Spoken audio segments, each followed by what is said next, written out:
He's half man, half woman. It's Gary. I wanna hip you to the teeth. It's Gary, baby. All right, y'all, Rick's about the morning show. Gary has the tea and the color of the day, 6 minutes after the hour. Gary, good morning to you. Good morning, Ricky. Good morning, America. Good morning to you. It's Tuesday, a beautiful, beautiful day in the neighborhood. And here's what's happening in celebrity news. Y'all remember we talked about the woman that went to the altar? She didn't have a lot to give, but she was giving her all at Pastor Marvin Winans' church. Well, y'all, now it's being reported, honey, that Pastor Winans' church reportedly, y'all, was empty. They're saying, honey, that it was empty recently for church service. Now, they're saying the Detroit famous pastor, honey, is facing some major backlash. And now, according to members, they say his once-packed church has been noticeably empty in recent weeks. Now, 2 weeks ago, that viral video showed the popular pastor scolding a woman during the service after she donated only $1,200, y'all, instead of the $2,000 that he reportedly asked for. Now, the clip sparked outrage online, with many y'all accusing the pastor of embarrassing the woman publicly and prioritizing money, y'all, over ministry, honey. And, you know, it's just a sad situation out there. Saying that the video, which circulated widely on TikTok, y'all, shows Pastor Winans addressing a member, later identified her name as Miss Roberta McCoy, and in that footage, y'all, he questioned her for giving less than the amount he requested, y'all, during what church members call a special giving line. Now, the tone of the exchange, y'all, and the fact that it happened, y'all, in front of the congregation immediately caused outrage online. Thousands of users criticized the pastor for what they viewed as prosperity preaching that was gone too far, honey. And, you know, I mean, I don't understand how the church, I mean, why the people wouldn't go to the church. Allegedly, church was empty because of that. I mean, you know, you could just give what you could give. And it's just bad press for the ministry. You know, when you get that out there, stuff like that out on the internet. And then right before that, he had an issue where he demonized, if that's the correct word, all Greeks. He doomed everybody that's a member of the Divine Nine pretty much to hell.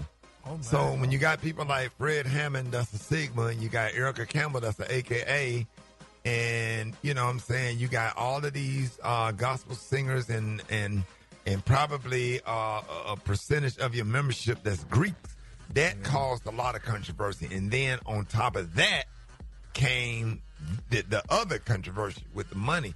So when your church is just getting a lot of controversy or whatever, that's when you have to sit down and have a conversation with the pastor, or you have to do things to rebuild your ministry.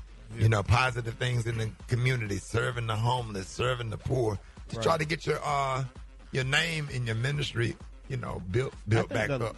Some of these pastors need to just get back to preaching the word and stop being so judgmental and trying to be, you know,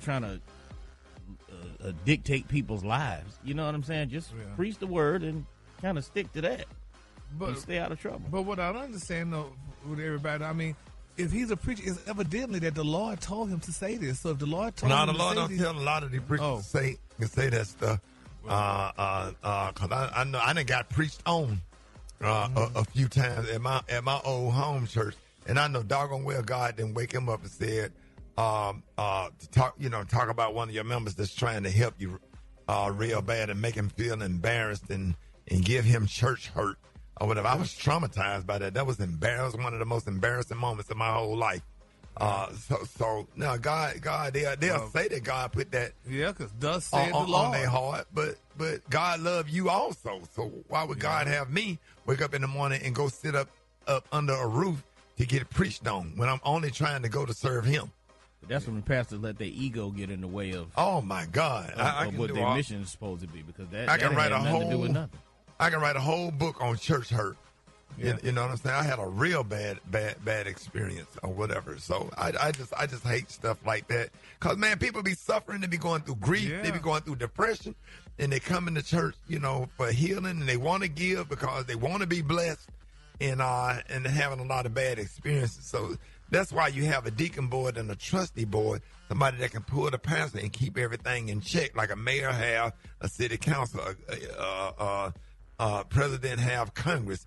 You know, but when you're in a situation where there's no deacons and no trustees, and somebody can sit the pastor down and have a conversation with him about certain stuff like that, then a lot of integrity is, going out the window.